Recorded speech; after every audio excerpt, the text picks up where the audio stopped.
5 of the best from magnificent Magnus, the current world champion and considered maybe to be the best player of all time. I'll let you guys discuss that below. Make sure you like and subscribe to this channel and the video. And can you spot Magnus's move? Can you play like the world champion? I doubt it. You know, I really do doubt it. But you might surprise me. On to example number 1. In this first example, Magnus was pretty much getting out of his pram. Only 12 years old, and he showed his flair for the game in this position after the move h6. Attacking the knight. Most 12-year-olds would retreat that knight, but not Magnus. Can you spot the move? Queen takes a7. Out of the blue. A brilliant example of taking advantage of your opponent's weak back rank. And this move, offering the queen, wins the game in some style. Not bad for a 12-year-old. For example, if the rook takes the queen, Magnus gets his chess hoover out. And he sucks up those pieces. Rook takes c8 check. Only one move. Queen to d8. And now it's a hoover job. Rook takes d8. Check. King takes. Knight takes f7. Check. King moves. Knight takes h8. Thank you very much.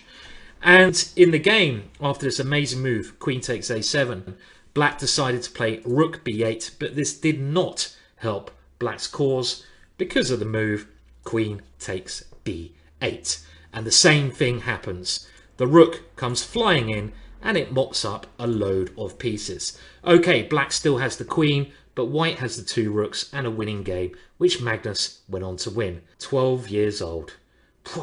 Am I jealous? A little. We move on to the second example, and Magnus has grown up a little bit by now, and he's playing the fantastic player Alexander Grischuk. We have this position where Grischuk has just played Rook takes b8. Now Magnus has some scary looking pawns, but with his next move he makes them even scarier. Can you see the stunning move that Magnus now flicks onto the board? Bishop to a6, and this is just a brilliant visual move. We're trying to get rid of the pawn on b7, so we then have 3 space invaders. Boo, boo, boo, boo, boo, boo, boo. Trying to reach the touchdown rank of the 8th rank, turning themselves into fluffy little queens. And the point is, if that bishop is taken, well, now a move such as d7 or c6 would eventually lead to queening. For example, d7, bishop f6 to stop that, c6. These space invading pawns are too strong. Grischuk tried bishop f6 immediately to cover one of those queening squares, but Magnus now forces the issue with bishop takes b7, getting rid of the brick in the wall.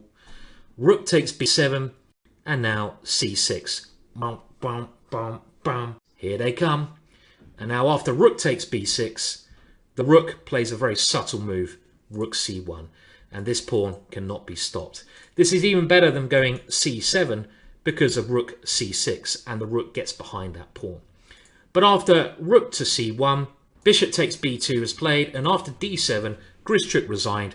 Touchdown is inevitable, and a beautiful, beautiful concept from Magnus there. On to example number 3. Well, this is taken from another game where Magnus was very young against his fellow compatriot Hammer. Magnus with the black pieces, and Hammer now plays rook to e1. What shocking move did Magnus now play to force immediate resignation? Queen to h5 check. A brilliant idea, and this is an example of what is coined the Anastasia checkmate. The knight controls g1, so after the queen is taken, the rook is now free to swing over, delivering the final punch. Simply stunning. A lovely checkmate. Example number 4 has a bit of sense of humor about it. In this position, Magnus with the black pieces is playing Sergei Karyakin of Russia, also known as the carjacking man. And in this position, Sergei has just played rook takes h7. What makes this even more amazing is that it's a blindfold game. Now, what move did Magnus now play? This might be one that you guys at home can find. It's something we're taught to do at a very early stage of the game. Castle's kingside. It's one of those ones where you think, what, can you do that? The rook was on h8, what's going on? And I like this move because it has something quite pretty about it, quite unique. Knight is now attacked, and if the knight moves, of course, we play king takes h7, winning the rook. And there's nothing else that white can really do here. If rook to h6, we can still capture the knight. And after rook g6, which seems like it wins a piece back, king to h7, rook takes bishop, and now the back rank is white's weakness.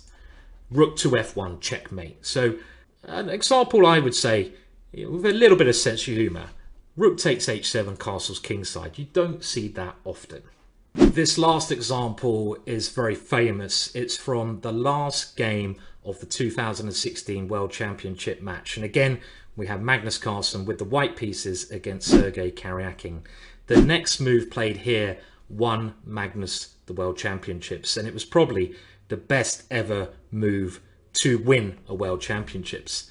The story goes that Magnus said to his opponent before the game, "I am your nemesis, a righteous infliction of retribution, manifested by an appropriate agent, personified in this case by me, a blooming good chess player."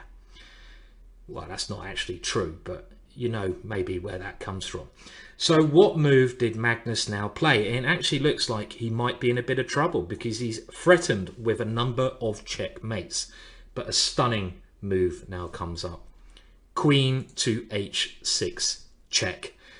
A beautiful queen sacrifice, kind of out of the blue, not even capturing a piece, but opening up a way for either the rook on c8 or the rook on f5. For example, if king takes queen, the h8 square is now free, so rook to h8 is checkmate.